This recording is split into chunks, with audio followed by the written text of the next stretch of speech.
老师发现班里有个小女孩的头发一天比一天少，她上课时总是全神贯注，回答问题也非常积极。每天放学后，她都会和科恩老师告别。老师问她的头发为什么会越来越少，女孩乐观地解释说 It's just short because of the medicine. Bye. 说完，女孩就跑向了校车，留下科恩在原地愣了很久。女孩的母亲注意到了科恩的异常，她走过来本想解释，但科恩已经从女孩的话中猜到了答案。他理解这位母亲一开始不想说出实情，是不想让女儿被其他同学区别对待。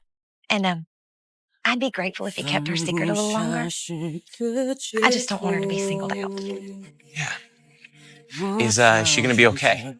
科恩强忍着泪水，微笑着和女孩挥手告别。在接下来的时间里，科恩对女孩更加关爱，尽管无法改变她的命运，但他的关心和支持无疑是对女孩和她家庭的一份慰藉。小女孩非常乖巧可爱，总是面带笑容。她告诉科恩，自己唯一的烦恼就是常常看到母亲躲在房间里偷偷哭泣。女孩的懂事和成熟让科恩十分同情，但有些痛苦和困扰是作为老师也无法完全解决的。他所能提供的只有倾听、理解和支持，以及在可能的范围内给予女孩更多的快乐和安慰。突然有一天，小女孩不能来上学了。面对这残酷的现实，科恩决定号召全班同学一起为小女孩制作礼物，表达他们的关心和支持。可几个礼拜后，他们最害怕的消息还是传来了。在小女孩的葬礼上，所有人都进入教堂，唯独科恩老师选择独自在外面守候，因为他知道情绪的波动会使他的怪叫更加严重。他不想在这样庄严静谧的场合中发出声音，更不想打扰到别人的悲伤。小女孩的妈妈恳求科恩能进去送女儿最后一程，科恩想要拒绝，但妈妈坚持说 You were her favorite teacher.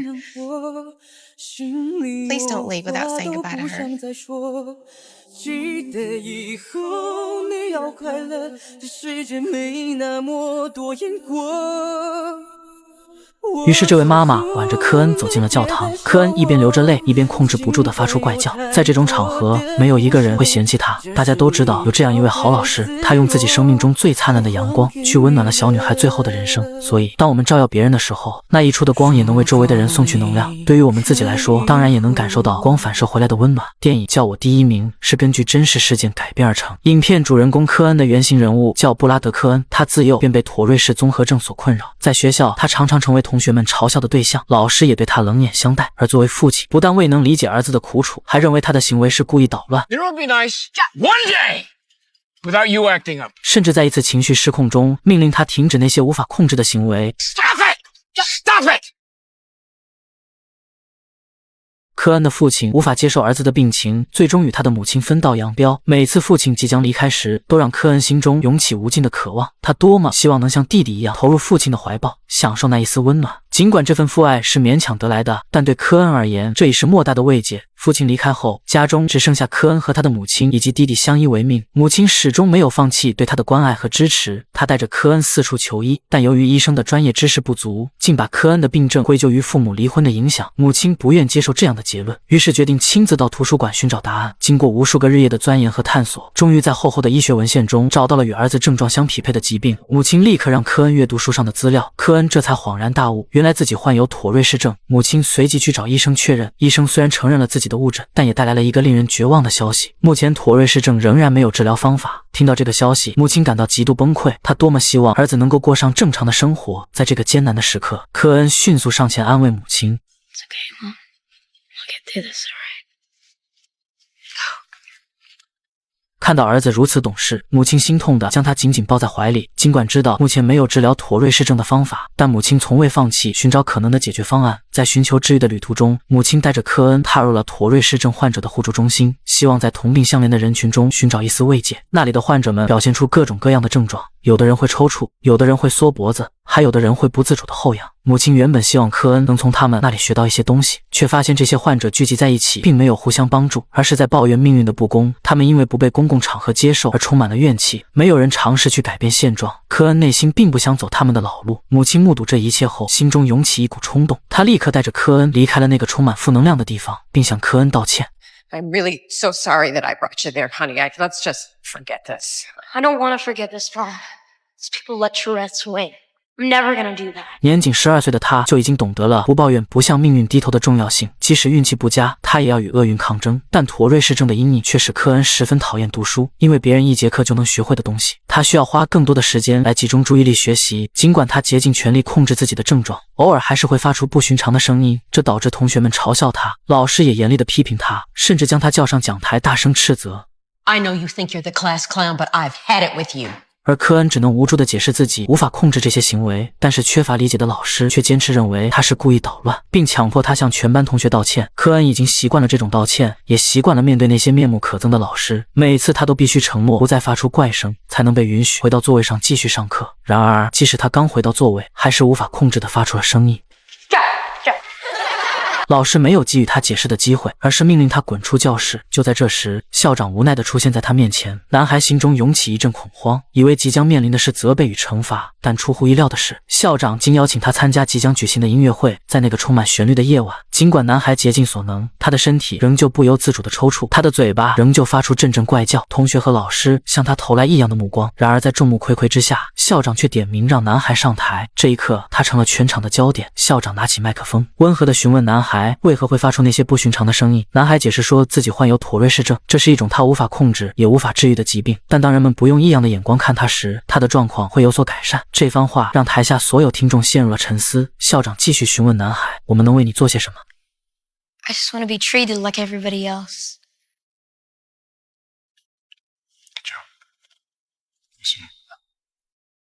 Go.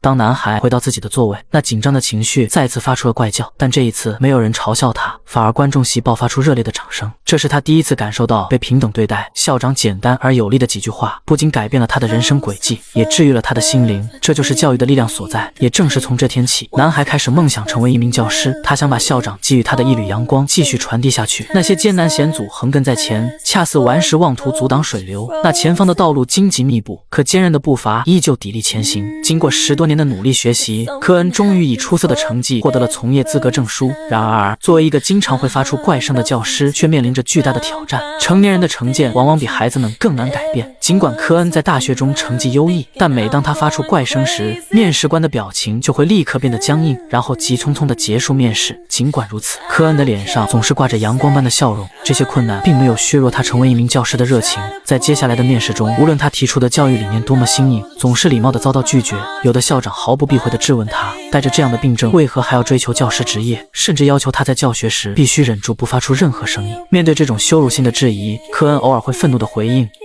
Thank you very much for the interview. But don't you want the job? Yes, actually. I want it really bad. But I would never, ever work for a man that doesn't care about his students. So I'll take my portfolio and take no more of your time. You got a great boss. 回到车里的他终于无法再控制自己的情绪，试图用疼痛来转移对怪叫的自我厌恶。然而越是痛恨自己在面试中的失态，他的怪叫就越是难以控制。有时现实确实很残酷，尽管付出了巨大的努力，但结果却常常令人心碎。好在科恩有一个给予支持他的母亲。面对科恩的自我怀疑和沮丧，母亲采取了一种反向激励的策略。 Why don't you just throw in the towel and come home? Huh? I'll buy you a ticket. 这样的刺激反而激发了科恩的斗志。他坚定地表示 I am not letting Tourette's win. Really? Yes, really. Look, I'm never gonna give up. I have to find the right school. You will, Bobo. You will. 正是这种尖锐却充满爱意的对话，让科恩重新找回了前进的勇气。在总结了失败的经验后，科恩意识到自己的困境并非完全是因为妥瑞氏症，而是他还没有找到愿意接纳他的学校。于是他拿出地图，将所有未曾面试过的学校都标记出来，并将他的详细资料逐一发送给这些学校。可随着时间的推移，新学期的开始日益临近，科恩依然没有收到任何学校的回复。就在科恩焦急等待被邀约时，他的继母找到了他。继母受父亲之托来劝说科恩考虑放弃教师职业，转而从事父亲的建筑工作，以便将来能够接替父亲成为包工头。这是父亲为科恩准备的最后退路。继母继续对科恩说，你爸爸其实很爱你，他只是不想看到你受伤。 The only thing that hurts is the fact that he has never accepted who I am. See, he's got this idea of a perfect son who is normal and does normal things. Well, I'm never gonna be normal. Well, maybe that's not his idea, Brad. Maybe that's yours. And you're right. You are not normal. You have a gift.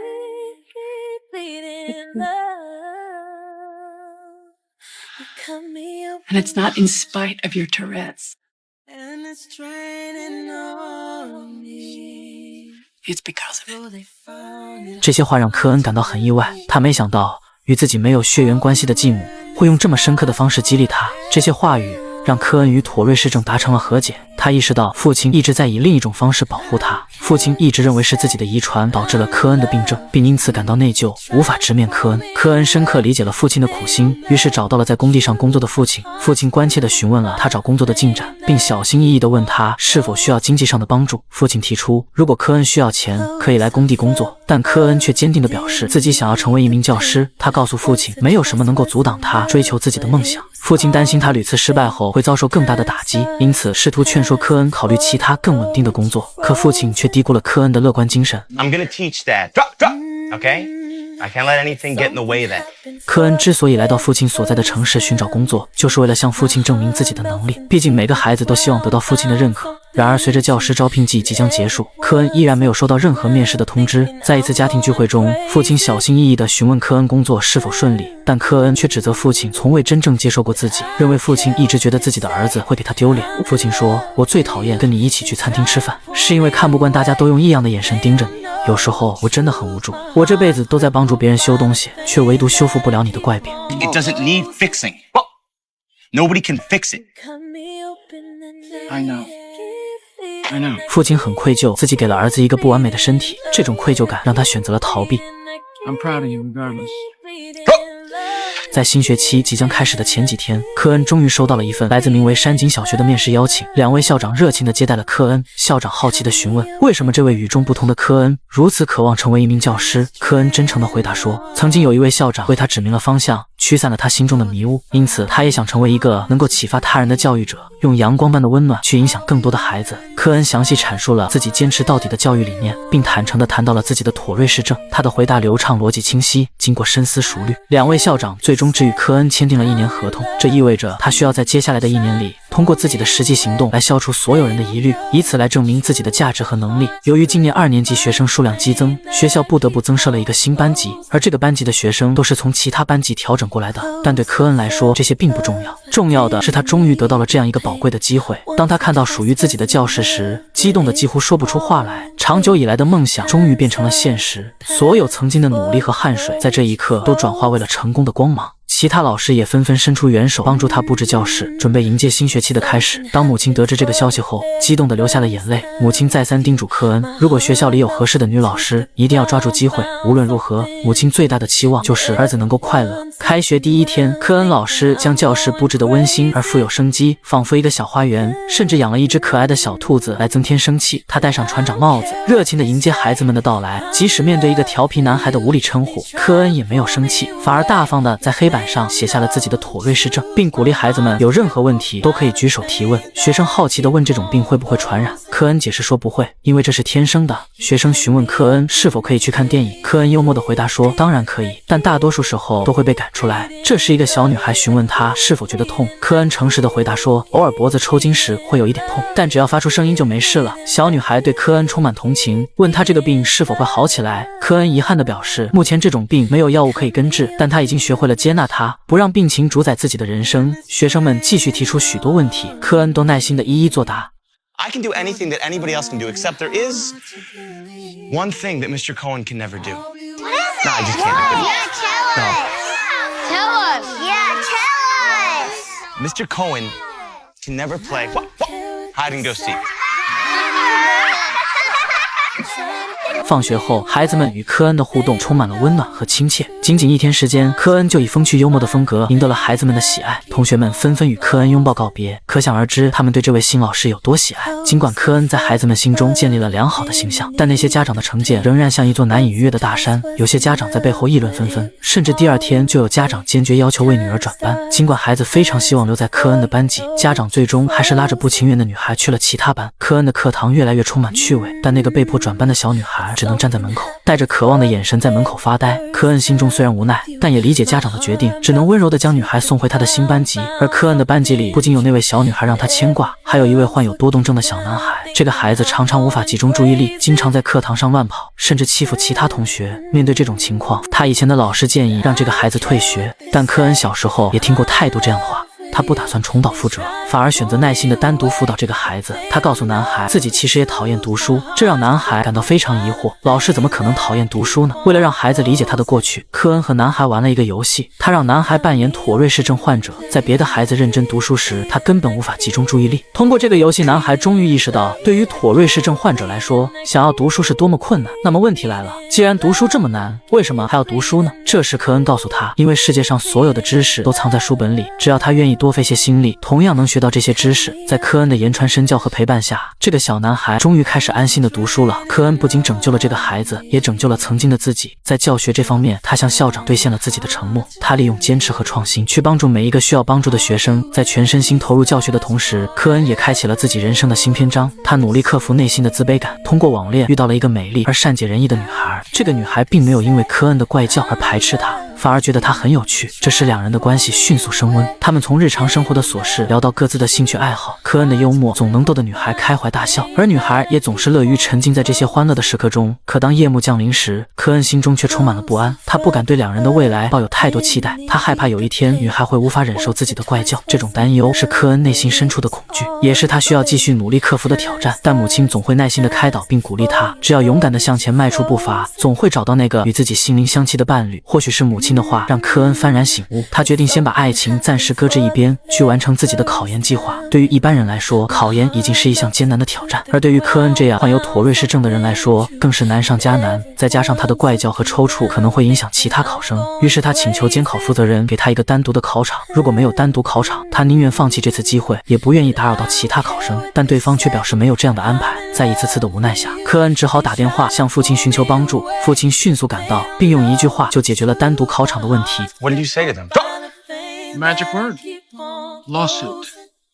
即便有了单独的考场，科恩在考试中依然面临巨大挑战。他需要先努力控制自己的抽搐，然后才能集中精力看题和答题。但尽管他竭尽全力，最终还是没能在规定时间内完成所有试题。时间飞逝，科恩的第一个学期即将结束。然而，就在一个看似平常的教学日，一位旁听者出现在了教室的窗户旁。他们是来进行课堂记录的评估员。科恩是否能够继续他的教学生涯，全由评估员记录的内容来决定。然而，就在这关键时刻，科恩的父亲意外地带着施工队来到了学校。他记得科恩曾提出学校里的柜子不够用，所以特意过来提供帮助。父亲不仅以实际行动支持科恩的工作，还通过资助学校表达了对他事业的认可和鼓励。Oh, and I got you something for your collection. Put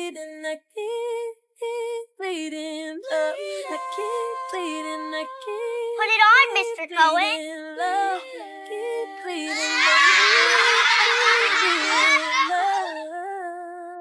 A hard hat for an extremely hard head. Hey class, that's my dad. Hi. 这一刻，科恩深刻地感受到了父亲对他的认可，同时也为能有这样一位支持自己的父亲而感到自豪。当你一开始努力的时候，可能会遇到重重困难，但当你经历完风雨时，你会发现照在身上的彩虹是多么耀眼。几天后，校长在全体教职工面前宣布了一个惊人的消息：科恩老师被评为了乔治亚州的年度最佳教师。这个消息让孩子们兴奋不已，他们真心为老师感到高兴。在颁奖典礼的当晚，科恩的女友细心地帮他整理仪表，并安慰他不要紧张。可当科恩上台发表获奖感言时，他还是忍不住发出了怪叫。这一次，没有人嘲笑他，甚至一直对科恩持怀疑态度的父亲也在台下微笑着给予他鼓励。尽管面临挑战和困难，但坚持和努力可以赢得尊重和成功。科恩的经历鼓励着每个人，无论遇到什么困难，都不应放弃追求自己的梦想和目标。他不仅在颁奖典礼上表达了对每一个人的感激之情，还特别感谢伴随他一生的妥瑞氏症。当他开始谈论自己从妥瑞氏症中学到的东西时，台下的孩子们纷纷举手，争先恐后的回答。颁奖会瞬间变成了科恩的课堂。有的孩子说科恩学会了战胜困难，有的孩子说科恩学会了勇敢面对，还有孩子说科恩学会了坚持到底。这些励志的词汇从孩子们的口中说出，仿佛是科恩那永不放弃的精神在他们身上得到了传承。Taught me the most valuable lesson that anyone could ever learn. And that is to never let anything stop you from chasing your dream. From working or playing, falling in love. 这句话是科恩向大家传递的教育理念，也是他对孩子们的鼓励。科恩用自己的行动证明了，无论遇到什么困难，都不应放弃追求自己的梦想。后来的科恩不仅完成了自己的硕士学位，还被斯坦福大学教育专业录取，并与女友携手步入了婚姻的殿堂。梦想似璀璨星辰，纵有妥瑞氏症的阴霾遮蔽，也未曾放弃追逐教育梦想的那片熠熠星空。家人的包容，朋友的鼓励，同事的理解，这些爱的点点滴滴，如同丝丝缕缕的微风，轻拂过男主的生命之途，又如温暖的炉火，驱散生活的寒意，让他得以在这爱的环绕中轻盈起舞，诠释着爱的力量能为人生的旅程添上最绚丽的色彩，编织出一幅满是温情与希望的锦绣图卷。那些异样目光与嘲讽，如同荆棘刺痛身心，可他却将之化为独特的节奏，踩着挫折的鼓点，舞出别样精彩。那些艰难险阻横亘在前，恰似顽石妄图阻挡水流，可坚持的细流依旧潺潺不息，汇聚成磅礴江河，推动命运之舟前行。那前方的道路荆棘密布，可坚韧的步伐依旧砥砺前行。只有与真实的自己相拥，方能在生命的舞台上展现出最动人的姿态，就像一朵自在盛开的花朵，散发着属于自己的芬芳。